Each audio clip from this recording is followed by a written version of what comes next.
जिस इष्ट देव की कोई कथा करता है या जिस इष्ट देव के विषय में जो लिखता है उसको सर्वोपरि बताता है। रामायण के तुलसी के इष्ट राम हैं, तो राम को शिव जी दर्शन करते हैं, मिलते हैं, भगवान कह के दंडवत करते हैं। साक्षात भगवान, इससे एक प्रेरणा मिलती है कि साक्षात ब्रह्म होते हुए भी जो व्यक्ति के रूप में हो तो दूसरे को नमन करना, दूसरे को नमन करना ये नित्य होना। इसीलिए ब्रह्मज्ञानियों के लिए गुरुवाणी का एक शब्द कहाँ का है मुझे इतना नहीं याद रहता, ब्रह्मज्ञानी ऊंच से ऊंचा। ब्रह्मज्ञानी ऊंच से ऊंचा है पर अपने मन में सबसे नीचा। ब्रह्मज्ञानी को व्यवहारिक जीवन में इतना विनम्र होना चाहिए, चरण धूल होना चाहिए, किंचन होना चाहिए, जैसे हम हैं ही कुछ नहीं, सामने वाला बहुत कुछ है। तो भगवान शिव भगवान राम को नमन करते हैं और दूसरी ओर ये देखते हैं जब राम लंका जाते हैं तो रामेश्वर की, रामेश्वर मतलब भगवान शिव की स्थापना करते हैं। लिंग थापि विधवत करी पूजा, शिव समान प्रिय मोही न दूजा। शिव के समान मुझे कोई प्यारा नहीं है। शिव की स्थापना करते हैं, पूजन करते हैं राम। ये भारत की चिंतना बहुत ऊंची है। भारतीय ऋषियों के ग्रंथों को समझना बड़ा कठिन काम है। इसी तरह से और सारी बातें आती हैं जो लोग जिस ग्रंथ को पढ़ते हैं उसी में सर्वोपरि उसे बताया है। भारतीय लोग चक्कर में भी आ जाते हैं, किसको माने किसको न माने। तो कई इस बात से हिंदू विश्वासों को अजीब सा या बुरी नज़र से देखते हैं। विदेश करके विदेशों में जो हम सबको पूजते हैं, तो भारत में भी ईसाई मिशनरियाँ अपने बच्चों को पढ़ाती हैं कि भारत परमात्मा से अनभिज्ञ देश है, इसको परमात्मा का पता नहीं है, ये पत्थर पूजता है, पत्थरों का पुजारी है। फिर कहते पेड़ों का पुजारी है। आप जानते होंगे पेड़ में पीपल है, बड़ है, तुलसी है, ये पेड़ों को पूजता है, इसको परमात्मा का पता नहीं, पत्थरों को पूजता है। गिरिराज तो आप जानते हो, और कामदगिरी, और इसी तरह से और भी पशुओं को पूजता है, गाय, हाथी। नदियों को पूजता है, गंगा, जमुना और सरस्वती और भी विभिन्न नदियाँ। ये जल को भगवान मानता है, पूजता है। इसी तरह से कीड़े मकोड़ों को, सांप, पशु भी नहीं, कीड़े मकोड़े, सांपों को पूजता है और मनुष्य को भगवान मानता है। भारत ही एक ऐसा देश है, बाकी यदि किसी ने माना है तो इसी की नकल है कि शरीरधारी भी कोई भगवान हो सकता है। ये भारत की देन है। कौन सा दिन होगा जब तुम अपने धर्म ग्रंथ को ठीक से समझोगे? बहुत आवश्यकता है। आप तो जैसे कथा सुनते हैं, इसमें बहुत प्रेरक प्रकरण आते हैं, इसलिए आवश्यक है। और फिर एक पुराण नहीं, 18 पुराण है, 6 शास्त्र हैं, हाँ, 4 वेद हैं, उपनिषद, गीता, ब्रह्मसूत्र। तो हम किसको किसको पूजते हैं पर क्या देखते हैं ये लोगों को नहीं दिखता। ये मनुष्य का मस्तिष्क, और आजकल तो कंप्यूटर में भी गड़बड़ी हो जाए, क्या हो जाता है, तो सारा ही चौपट हो जाता है। अब बड़ों से बड़ी गलती होती, छोटों से छोटी होती। यह छोटा आदमी कितना गलती करेगा, जिसके 10-50 रुपये की 100-200 की रोज दुकान है, वो घाटा कितना खाएगा? लाखों का खा ही नहीं सकता। जब 100 रुपये का सामान दिन भर में बेचता है तो उसका घाटा कितना लगेगा? 10-5 रुपये का, 10-5 की आमदनी होगी। जो अरबों का धंधा करता है घाटा भी लगेगा तो 10-5 लाख से कम का नहीं लगेगा। आमदनी होगी तो बहुत होगी। संसार का नियम है। और इसीलिए बैलगाड़ी से चलोगे तो बहुत ज़्यादा नुकसान नहीं, पैदल चलोगे और कम नुकसान, साइकिल से थोड़ा ज़्यादा, कार से थोड़ा और ज़्यादा, और ट्रेन से। एक महात्मा कहते, किसी से सुना कि यदि रिक्शा चलाने वाला पी के चलावे तो 2-3 सवारी को खतरा, इससे ज़्यादा क्या करेगा? उसमें कोई 1000 बैठे ही नहीं। और एम्बेसडर कार मारुति चलावे तो 4-5, 3-4 को खतरा। और बस वाला ड्राइवर पी के चलावे, बोलो, तो ज़्यादा लोगों को खतरा। और ट्रेन वाला पिए हो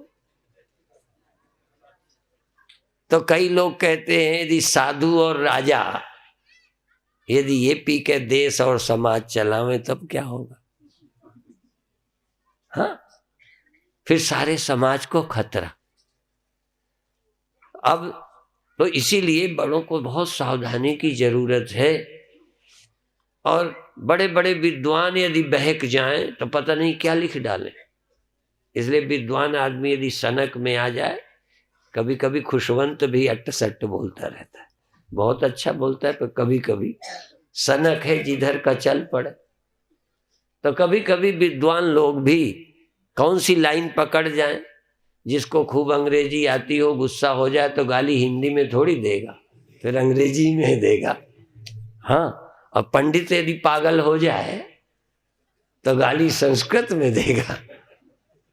वो क्या करे, मजबूरी है। तो मनुष्य यदि बिगड़ जाए, सबसे खतरा मनुष्य के बिगड़ने का है। और इसीलिए कई ने कहा सूर्य न बदला, चांद न बदला, बदल गया, बोलो, इंसान। अब इंसान यदि बदल जाए तो जाने क्या क्या कर डाले। एक तो ये बदलते भी नहीं, और जानवरों का क्या है, जी रहे। मनुष्य का ठीक करना बहुत जरूरी है। सब समस्याएं मनुष्य पैदा करता है और मनुष्य ही सब समस्याओं का समाधान करता है। अब देखो, अभी अब से 50 साल पहले का ख्याल करो, जो बूढ़े हो, तब आप इतने धनी नहीं थे, इतने पढ़े नहीं थे। ये बताओ, इतनी समस्याएं, दुख थे। ईमानदारी से कभी आज रात के बिस्तरे में लेट के पूछना कि तुम कम पढ़े थे, कम धनी थे, इतनी टेंशन, इतने दुख तुम्हें नहीं थे। अब पढ़ भी ज्यादा गए, कमाई भी ज्यादा है और दुख बहुत है। फिर भी अभी पागल को समझ नहीं आया आदमी की जा कहाँ रहा है। यदि तुम पढ़ जाओ, पैसे भी हो जाएं, पर रास्ता गलत रहेगा, धर्म विहीन रहोगे, तो क्षण सुख लाग जन्म सत कोटि। क्षण भर के सुख के लिए, लाभ के लिए आप जिंदगी भर का टेंशन पालोगे। एक गलती होती है, दिन रात दिमाग में कचोटती रहती है। बधाई के पात्र हो अभी भी कि कुछ लोग रास्ते पर हैं। यद्यपि आज टेंशन दोनों को है, जो अपने रास्ते चलते हैं वो भी टेंशन में हैं, और जो गलत रास्ते चलते हैं वो तो हैं ही टेंशन में। इस दुनिया में रहकर समस्याओं से मुक्त होना, कभी कभी गजेंद्र त्यागी आसन कराते हैं, उसमें ये लाइन बोलते हैं। यद्यपि ये लाइन हमारी बहुत बार की सुनी हुई है और सबको पता है, पंजाबियों को तो अधिकतर पता है कि क्या है इस दुनिया में, क्या है, कौन हंस सकता है इस दुनिया में? या कोई दीवाना हंसे, दीवाना बिल्कुल ही पागल हो, या भगवान को पाके पागल हो गया हो, या तो कोई दीवाना हंसे, या जिसे तू तौफीक दे। हमको नहीं मालूम उर्दू और फारसी कुछ, पर सुनी सुनाई पंजाबी की बात। हाँ, या तो कोई दीवाना हंसे, या जो जिसे तू तौफीक दे, वरना इस दुनिया में रहकर मुस्करा सकता है कौन? और कभी कभी रावण की तरह ऊपर से लोग हंसते भी हैं। रावण का जब समय आता ठाका मार के हंसता है, हंस करके अंदर के दिल के दुख छिपाता है। एक लड़की मैंने देखी, आंखों से आंसू और मुंह से मुस्कुराहट, दोनों एक साथ। मैंने कहा ये कमाल है, एक साथ। आदमी ऊपर से हंसता है, अंदर से रोता है, अंदर दुख लिए बैठा है। अंदर के दुख को कैसे हटाया जाए। एक लड़की के 79% नंबर थे, टोटल नंबर, तो टेंशन, डिप्रेशन में आ गई। झांसी की बात है। मैंने कहा क्या बात है, माँ लेके आई, ये लड़की डिप्रेशन में है, 79% आए हैं। तो मैंने कहा एक खुशी की बात है कि 79% नंबर है। कहने लगे महाराज सोचा था 90% आएंगे। अब देखो, जिसमें हम लोग तो 60-65 वाले हैं, 50 वाले जब पास होते रहे और कोई टेंशन नहीं थी, पास हो जाते थे, यही कम है।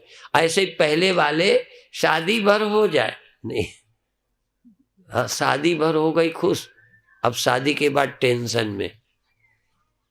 ये सभ्य देश की बात है, पढ़े लिखों की बात है। पहले शादी होते माता पिता निश्चिंत हो जाते थे, ये कहते थे हाथ पीले हो जाएं बस, फिर हमारा कोई काम नहीं है। अब पीले होने के बाद आशीर्वाद मांगते हैं, स्वामी जी ठीक ठाक बना रहे। इससे तो जानवर अच्छे हैं आदमी से। तुम पढ़े लिखे हो, पैसे वाले हो, क्या करने लगे, कहाँ भगन, किसकी नकल करने लगे। तलाक किसी मजबूर परिस्थिति के लिए सुविधा प्रदान कर दी जवाहरलाल नेहरू ने, हिंदू कोर्ट में गुंजाइश दे दी कि छोड़ सकते हैं। अब छोड़ सकते हैं। अब आज पुलिस वाले और कहीं जब ये केस जाते हैं तो दोनों को समझाते हैं कि मान जाओ, मान जाओ, मान जाओ। साधुओं को भी बीच में डालते हैं, मान जाओ। क्या करें, अब ये मानते होते तो यहां तक की नौबत ही क्यों आती। इसीलिए प्रातः काल कहा था कि जो मानकर चलेगा वो मानकर शादी करेगा तो मान करके तलाक भी नहीं करेगा। जो बिना मन किसी की अपने मन से शादी कर ली तो जब मन से आएगा छोड़ देगा। पर फिर भी ये लब वाले को अकल नहीं आई, उस समय पागल हो जाते। किसी के हुक्म पर चलना सीखो, किसी के नियम कानून में बंधकर चलना सीखो, स्वतंत्रता छोड़ो। और आज की इस कथा में भगवान शिव की शादी हुई है तो हमारे को ख्याल आया, ये रामायण के ही अंतर्गत का विषय है। जिन्होंने काम जला डाला उनकी शादी हो रही, हाँ। और जो काम विजेता बने थे, हाँ, वो शादी को दौड़े दौड़े फिरने लगे तो भगवान ने होने नहीं दी। देखो ये बहुत बड़ी बात है, जिसके काम ना रह जाए उसकी शादी कराओ। हाँ, जिसको कोई इच्छा ना हो उसे राज्य सौंपो। हाँ, उल्टा है। भारत ये है सोच वाला, जिसको कोई स्वार्थ ना हो उसको जिम्मेदारी दो। हाँ देखो, हमारे यहाँ गांव में तब परिवार था, अब तो परिवार है ही नहीं। परिवार तो बिखर गए, थोड़े बहुत हैं, 150 साल में चले जाएंगे। हम कोई श्राप नहीं देते, न भविष्य वक्ता है, तुम्हारी हालत देखकर अनुमान लगाते हैं। पहले गांव में कई भाई होते थे तो अधिकतर हर गांव में 1-2 भाई की शादी होती थी, 1-2 कुंवारे ही रहते थे। हाँ, लड़कियां कुंवारी हमने तब नहीं देखी थी, लड़के कुंवारे देखे थे। अब लड़कियां कम पड़ गई तब भी लड़कियां कुंवारी रह जाती हैं, लड़के तो कर ही लेते हैं कुछ। ये उल्टा हो गया, लड़कियां कुंवारी बैठी हैं, कोई 36 साल की, कोई 40 साल की, कोई 28 साल की, लड़कियां कुंवारी रह जाती हैं। कारण नहीं समझ आया। ये तो तुम जानो समाज चिंतक हो, क्योंकि ये पहले तो शायद चुनाव में ही फेल करते रहते हैं, रिजेक्ट करते रहते हैं। रिजेक्ट करते करते करते अच्छा मिला, पढ़ा कम है, सुंदर कम है, पैसे वाला कम है, खूब रिजेक्ट करती रहती हैं लड़कियां, पसंद की करना चाहती हैं, और जब तक बूढ़ी हो जाती हैं फिर लोग पसंद नहीं करते। ये जो जिंदगी है ये समझते समझते बीत जाती, एक जीवन कुछ भी नहीं है। सोचते फिर हर आदमी आगे जाकर पछताता है कि पहले कर लेते तो ठीक, ऐसा कर लेते तो ठीक, ये ना करते तो ठीक, पहले ये गलती ना होती तो जीवन चैन में होता। और ये पश्चाताप हर लाइन में होता है, साधु की लाइन में भी होता है। कई सोचेंगे जल्दी कदम न उठाते तो ठीक, कई सोचेंगे ये गलती न करते तो ठीक, पहले सोचते कि यदि यही कथा ही करनी है तो तैयारी कर लेते तो ठीक। हमने कथा की तैयारी नहीं की तो कभी कभी जब हमारे चेले कथा करते हैं तो हमारी भी लार टपकती है, हमें नहीं आती। हमारे चेले बढ़िया बढ़िया कथा करते हैं, अपन तो वही घिसी पिटी लेके बात बैठ जाते हैं। हाँ सही बात है, हम हंसी में ही नहीं कहते, कभी सोचा ही नहीं था कि कथा भी करनी है। अपने को तो लगता था भगवान पाना है, मोक्ष पाना है। अब वो मोक्ष पाते पाते पाते कुछ गुरु की बातें सुनते सुनते आ गई तो वही सुनाते रहते, घिसी पीटी बात। पहले हमारे बाप दादे दुकान धंधा करते थे, वही बेटा करता था, वही उसका बेटा करता था। अब बाप कुछ करता है, बेटा कुछ करता है, नाती कुछ करता है, भाई कुछ करता है, सब बिखर गए। समाज बिखर रहा है और आज समाज में लोग इकट्ठे रहने को तैयार नहीं है, नहीं तैयार है। समस्याएं पहले थी लेकिन छोटी थी, आज कोई किसी के अंकुश में रहने को तैयार नहीं है। हाँ, किसी के नियम के अंदर कौन रहे, इसलिए हम चाहते हैं बड़ों के पास न रहें, स्वतंत्र बोलना, स्वतंत्र करना, स्वतंत्र खाना, स्वतंत्रता प्रिय है। कल हमने व्यंग में कहा था, आज सुबह भी थोड़ी चर्चा की थी, कभी कभी करते रहते हैं कि विदेश स्वतंत्रता का नर्क जानता है, भारत अभी पराधीनता के नर्क से उबरना चाहता है, इसलिए तलाक दो, छुट्टी दो। अब धीरे धीरे कई लोग आते हैं, महाराज कोई मंत्र पढ़ दो, किसी तरह समझौता हो जाए। जो सहज प्राप्त था देश को सहज प्राप्त था, आज हमारी सभ्यता, संस्कृति, शिक्षा ने ले लिया। बुरा नहीं है शिक्षित होना, लेकिन शिक्षित होकर के पागल होना, धनी होना बुरा नहीं है, पर धनी होके पागल हो जाना। आज परस्पर हम देखते हैं एक दूसरे से सिर्फ इसी होड़ पे लगे हैं, दूसरे को छोटा दिखाने में लगे। और ये छोटा बड़ा होने की ललक शांतिदायी नहीं है। होना है हो, खूब उन्नति करो। कभी कभी हम प्रवचन करते हैं तो हम ये नहीं कहते कि दूसरे की सभा का रिकॉर्ड तोड़ो, हम ये कहते हैं शाम की सभा वालों को कि सुबह की सभा का रिकॉर्ड तुमने तोड़ा है, सुबह ज्यादा आओ, शाम की सभा का रिकॉर्ड तोड़ो। जैसे तुम किसी का रिकॉर्ड मत तोड़ो, आप अपने बचपन का रिकॉर्ड तोड़ो, आप जवानी का रिकॉर्ड बुढ़ापे में तोड़ो, आप पहले जैसे थे उससे अच्छे बनकर दिखाओ, रिकॉर्ड तोड़ो, आगे चलो। किससे? अपनी जिंदगी में आगे बढ़ो। किसी से आगे क्यों बढ़ना? पहले दुखी थे, अब आप दुखी ना हो, अपना ही रिकॉर्ड आप तोड़ो। पहले आप ना समझते, समझदार बनो। तो अभी मैं चर्चा कर रहा था कि भारत जो है पहले आदमी को निष्काम बनाता है, निर्द्वंद बनाता है। भगवान कृष्ण ने गीता का प्रारंभ इसी अर्थ में किया। वो कहते देखो मुझे तीनों लोकों में कुछ पाना बाकी नहीं है, नहीं पाना है।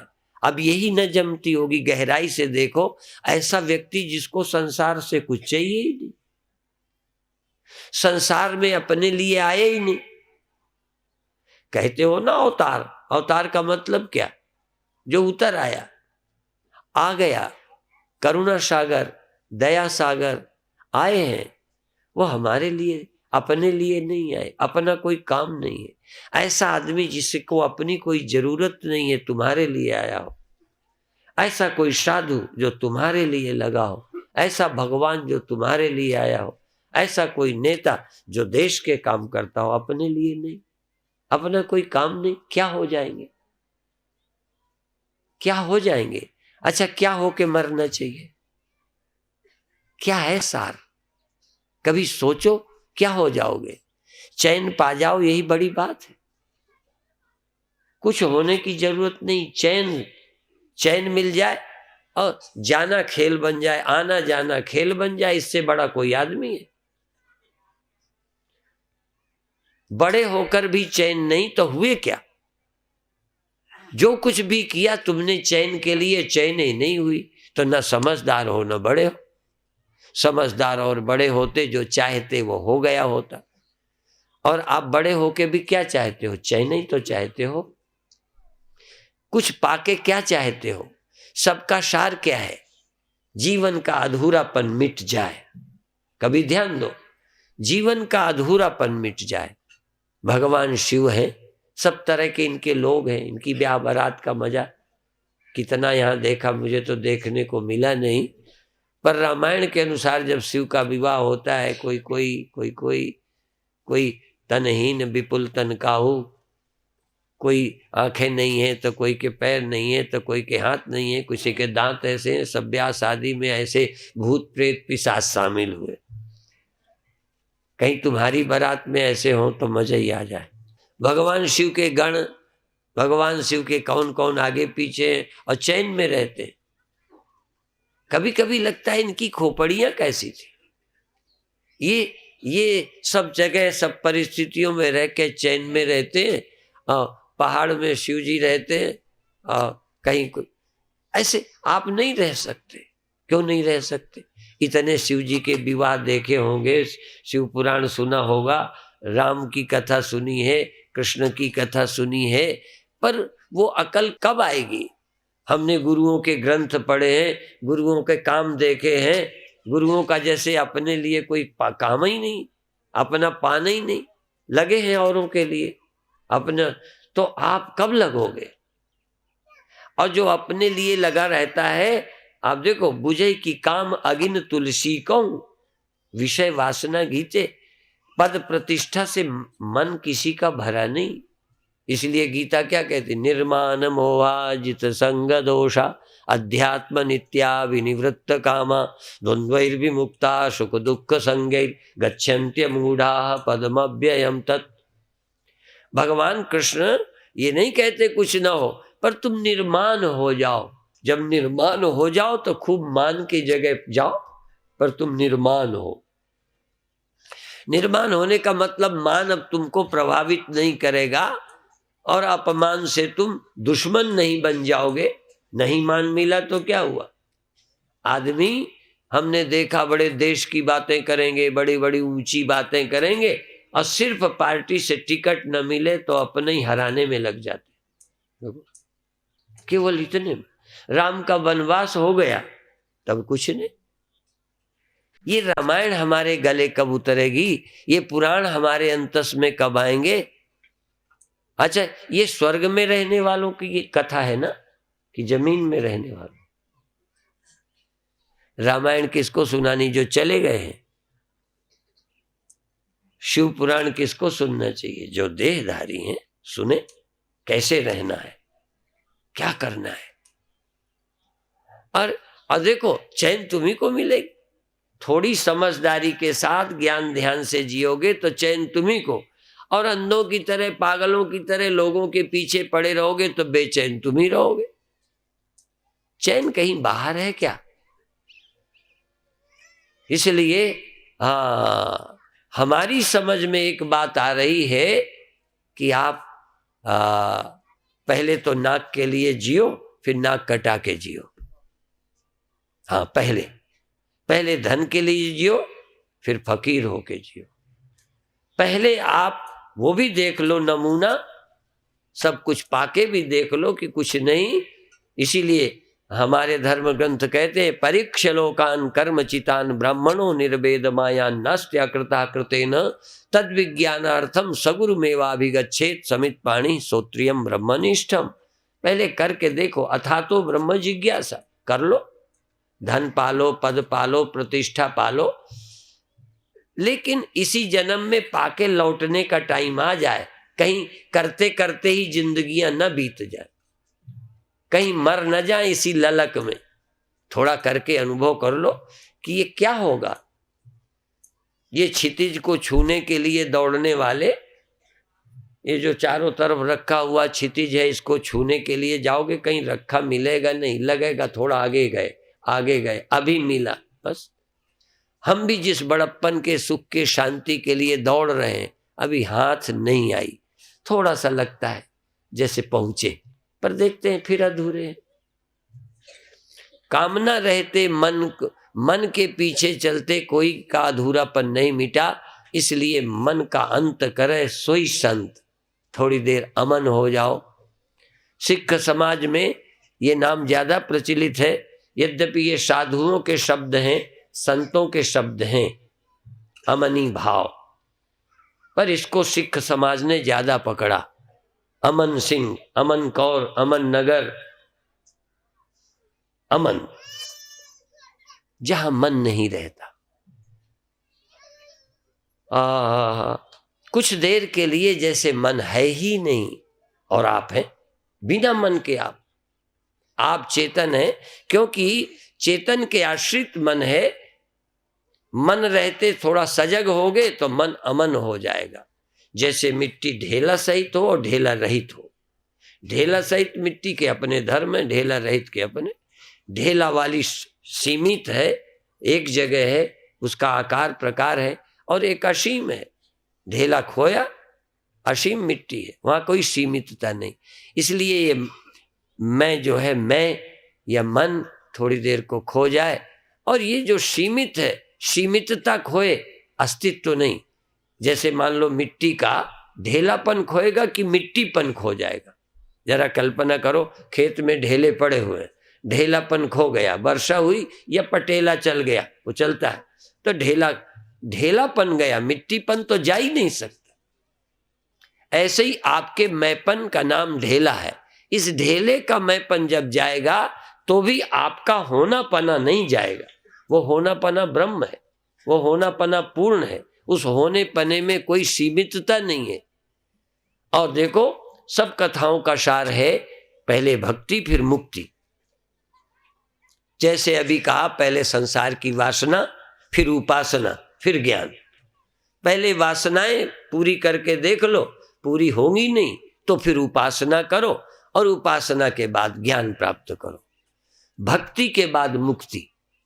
तो परमात्मा की भक्ति, कथा सुनो, फिर देखो ये कैसे सुखी थे, हमारी तरह शरीर, हमारी तरह दिखे, हमारी तरह रहे, ब्याह शादी हुई, ये इनको हम क्यों मानते हैं? क्या विशेषता थी?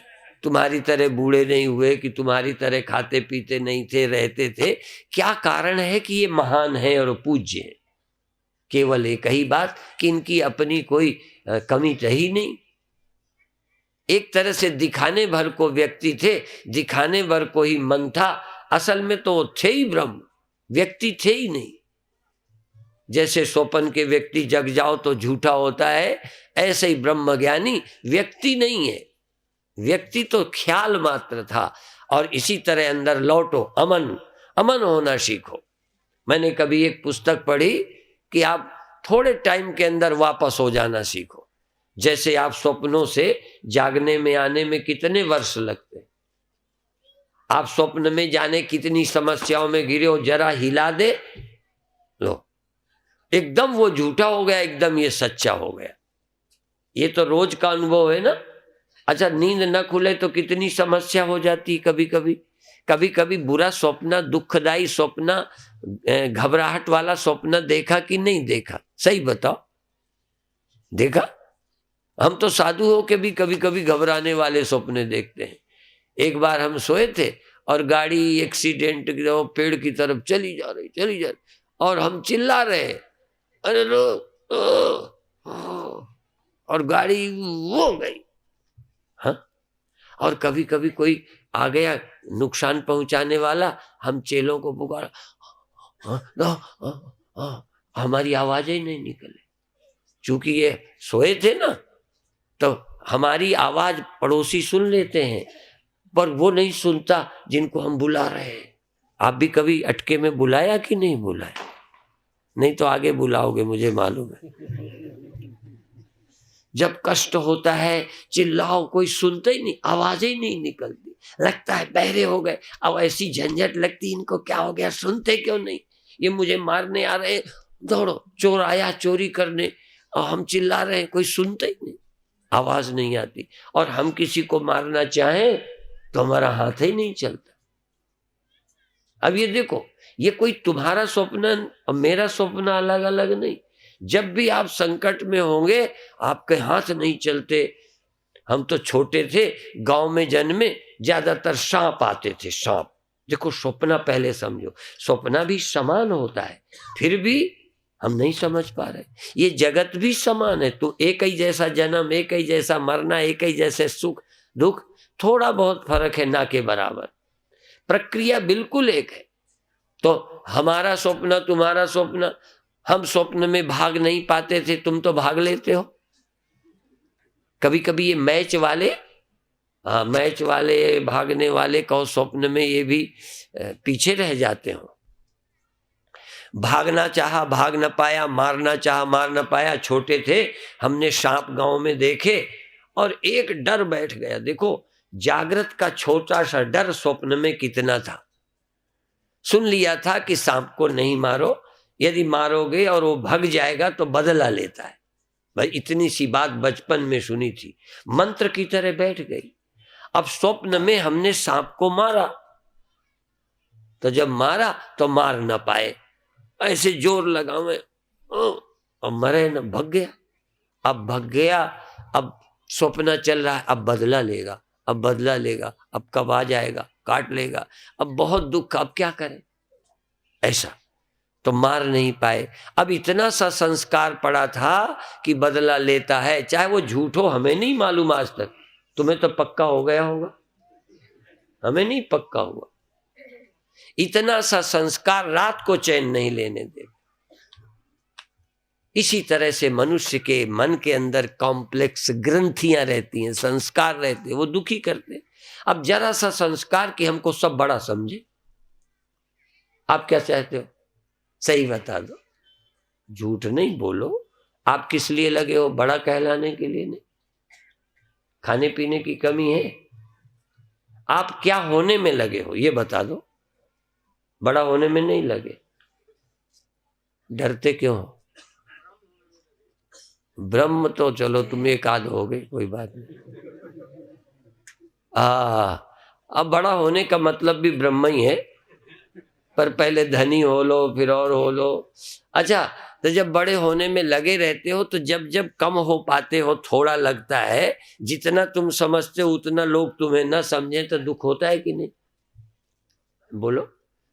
हम जितने अपने को बड़ा समझते हैं ना, हम संतों से बड़े हैं ना, तो संत जब हमको जरा सम्मान नहीं करे ना तो बड़ा बुरा लगता है।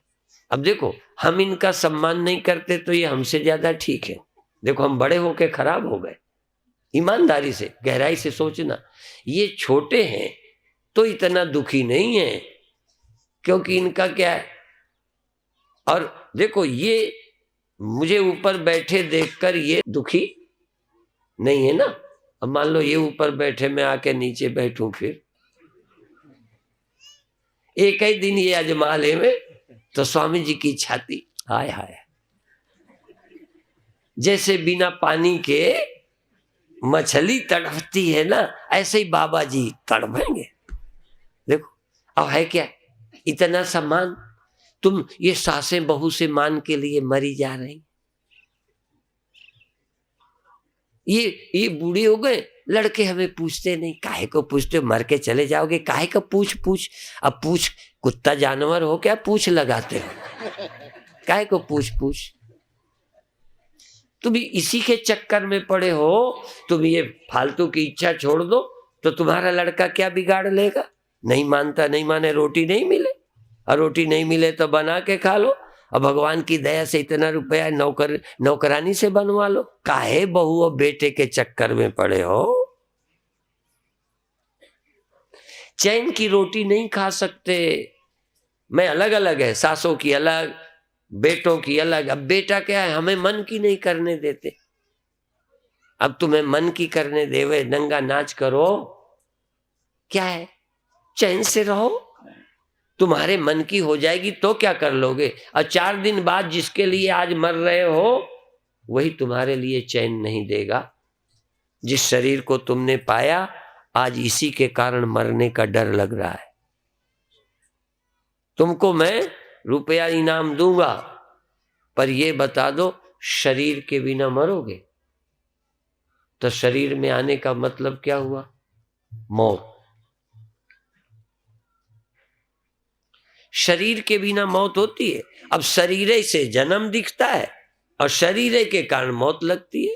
तो जन्म क्या है? शरीराभिमान, मौत है यही। यदि इससे तुम मुक्त हो तो मरना क्या है? आए पहन लिया, उतार दो छुट्टी। थोड़ी सी समझ आ जाए तो कामनाओं का जाल काट दो। ये मकड़ी का जाला जो लगा रखा है इसको हटाओ और तुम मुक्त होकर जियो। जरूरत नहीं है कि तुम कहीं भागे भागे फिरो। कई कहेंगे हम किसको गुरु बनावे। ने कहा क्या गुरु बनाते फिरते हो, समझो, समझकर निश्चिंत हो जाओ। यद्यपि यहां गुरु बनाने का अर्थ ये नहीं है कि व्यवहारिक मार्गदर्शन ना लो। व्यवहारिक मार्गदर्शन लो और तत्व को समझो, सच्चाई को समझो। तो अभी मैं कह रहा था कि शंकर भगवान के देह था, राम भगवान के देह था, कृष्ण भगवान के देह था। ये सबके देह नहीं रहे, हमारा भी नहीं रहेगा। तो वो क्यों? यदि उनका जब शरीर छूटा या उसके पहले उनको चिंता क्यों नहीं हुई? और यदि हुई तो उन्होंने क्या किया था? राम भगवान ने क्या किया, कृष्ण भगवान ने क्या किया? या उन्हें इसके करने की, सोचने की जरूरत ही नहीं पड़ी, क्योंकि शरीर में आने के पहले ही उनको पता है। बहूनि में व्यतीतानि जन्मानि तो चार्जुन तान्यहम वेद सर्वाणि न च त्वमेत्थ परम तप। और कृष्ण भगवान को पता है कि मैं तो पहले भी था, सूर्य को भी ज्ञान दिया, वैवस्वत मनु को दिया, और बहुत समय बीता, ये योग नष्ट हो गया था तो फिर आया हूं। वो कोई आज नहीं पैदा हुए, उन्हें पता है कि मैं पहले उस शरीर में भी था, फिर ये ऐसे ऐसे मैंने ज्ञान दिया, आज इस शरीर में हूं, कल इस शरीर में नहीं हूँगा। बल्कि ये भी कह दिया यदा यदा ही धर्मस्य ग्लानिर्भवति भारत अभ्युत्थानम धर्मस्य तदात्मानं सृजाम्यहम्। हम फिर आएंगे जब जरूरत पड़ेगी, हम मरते ही नहीं। और ये भी कह दिया अर्जुन तुम भी, तुम्हारे भी बहुत जन्म हुए, तुम कोई अभी इसी जन्म में आदमी हो, इसके पहले तुम थे ही नहीं। तुम भी पैदा नहीं हुए अर्जुन, पहले तुम थे, पर तुम्हें कुछ पता ही नहीं। तो भगवान कृष्ण क्यों चिंतित नहीं है, तुम क्यों चिंतित हो? भगवान शरीर छोड़ते हैं, तुम क्यों दुखी हो, वो क्यों दुखी नहीं है? उनके भी सब कुछ था ऐसे ही, पर क्योंकि वो समझ कर जी रहे हैं, प्रकाश में जी रहे हैं। गुरु मत है उनके पास और तुम्हारे पास मन मत है। न वेद मत है, न संत मत है, न गुरु मत है, हमारी जो है नाभा मत है। हाँ, हम मन मत से चलते हैं। ये जो आम आदमी है इनकी मत से सलाह लेते हैं। एक जगह क्या हुआ, गुरु बनाने का प्रश्न था, सूचना हो गई तो 200-400 लोग इकट्ठे हो गए। एक आदमी कहता है कि हमें भी लेना था, हमें भी लेना था, पर अब नहीं लेंगे, या दोनों नहीं लेंगे। क्या बात है? कहने लगे किसी ने बोला है, एक रास्ते में आदमी मिला था, तो कहते दोनों को एक साथ गुरु नहीं बनाना चाहिए, पति पत्नी को, क्योंकि दोनों गुरु बनाएंगे तो दोनों गुरु भाई गुरु बहन हो जाएंगे, तो पति पत्नी का क्या बनेगा। इसलिए तो फिर मैंने हंसी में कहा कि गुरु किसको बनाना चाहते थे? कहने लगे आपको। मैंने कहा सलाह रोड वाले की लिए, तो मेरे से ही सलाह ले लेते कि बनाए कि ना बनाए। अब गुरु हमें बनाना है, सलाह रोड वाले से लेते।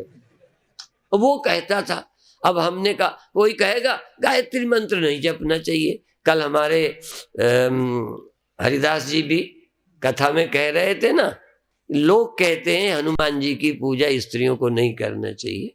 ये पक्ष में थे कि भाई करनी चाहिए। बल्कि एक को तो इन्होंने ज्योतिष के आधार पर बताया कि हनुमान चालीसा का पाठ करें, हनुमान जी की पूजा करें, तो ये समस्या हल हो। ठीक है। अब देखो, कई लोग कहते हैं नहीं करना चाहिए, शिव जी की पूजा नहीं करना चाहिए औरतों को। हाँ, और कई लोग कहेंगे गायत्री मंत्र स्त्रियों को नहीं जपना चाहिए, कई कहेंगे शूद्रों को नहीं जपना चाहिए। अब कितने कितनी सी बातें हैं।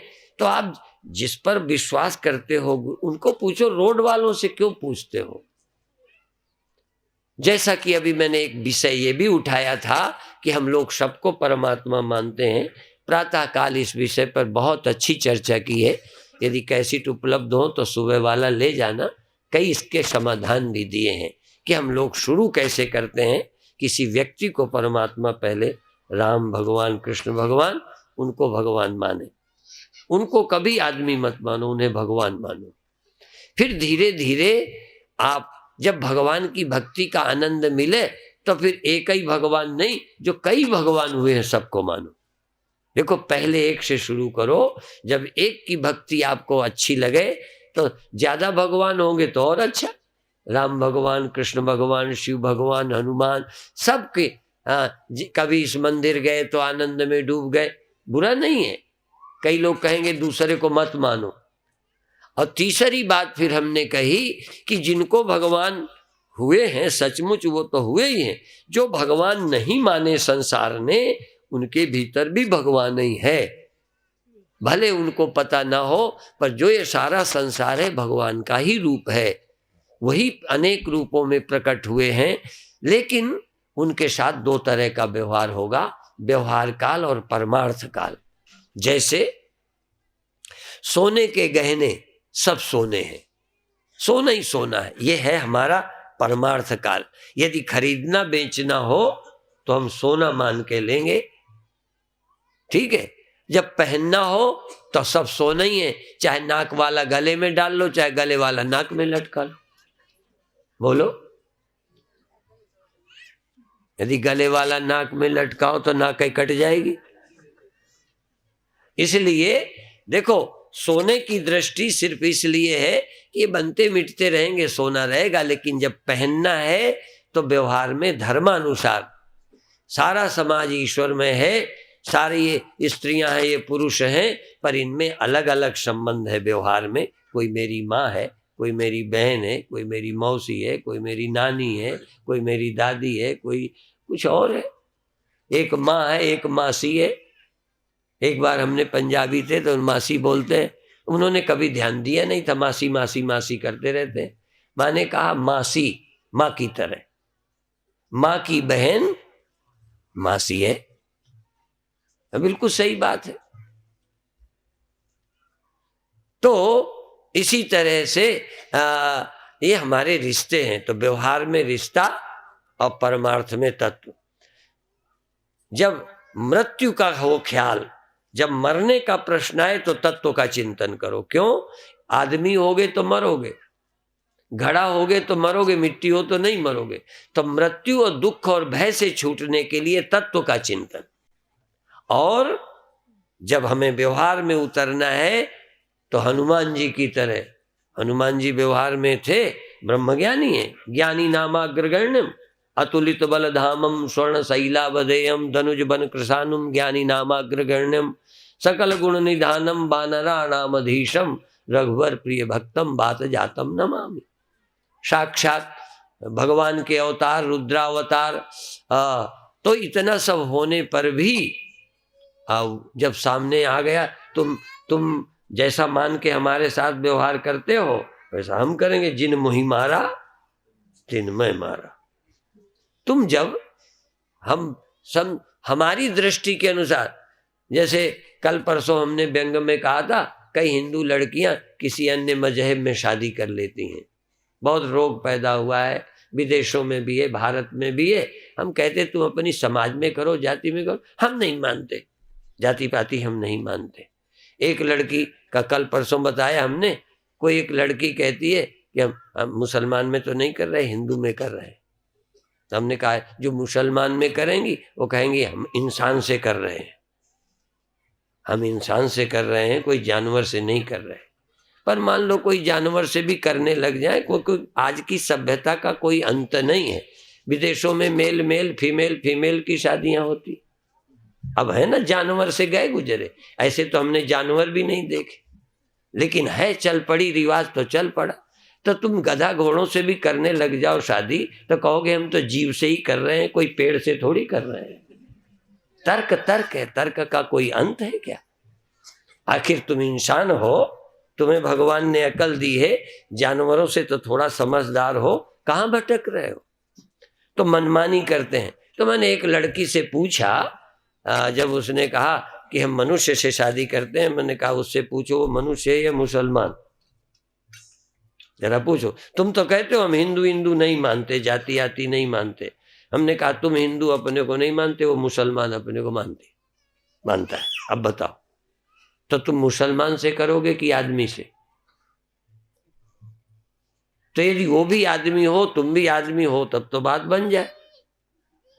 या तो मान्यता विहीन हो, या फिर हम अपनी मान्यता वाले हैं, हम जो हैं उसी समाज में शादी करेंगे, अपनी परंपरा का ख्याल रखो। अब तुम ज्यादा पढ़े लिखे होकर बेकार के तर्क तुमने कर रखे। असल में कामना हो तो दलीलें अपने आप आदमी सोच लेता है। जब केस वकील लेता है तो अपने पक्ष की दलीलें वो देता है। तो जब आपकी कामना हो जाती है तो अपने आप तर्क दे लेते हो। एक जगह क्या हुआ, कपूरथले की बात है, और वहां एक जज के लड़के ने धोबी लड़की से शादी की। वो बुरा नहीं मानता, मैं तो एक उदाहरण देता हूं। तो माँ बहुत दुखी थी कि मेरे लड़के ने कर ली। कारण क्या था? वो कपड़े पड़े धोने आती थी, सुंदर थी, प्यार करने लगा तो उसने कहा नहीं, धोबी ने हाथ नहीं लगाने दिए, दूर रहो, या तो मेरे से शादी करो नहीं बात मत करो। अब वो थोड़ा सा कर ली, शादी हो गई। ये बात मैंने हिसार में बताई, बहुत एक संभ्रांत भार्गव परिवार में मैंने बताई। उन्होंने कहा आप जाति आति मानते हो? मैंने कहा हाँ मानते तो हैं हम, पर कहने लगे एक गरीब लड़की का उद्धार हुआ। मैंने कहा उद्धार करने के लिए थोड़ी शादी की है, रहा नहीं गया इसलिए कर ली।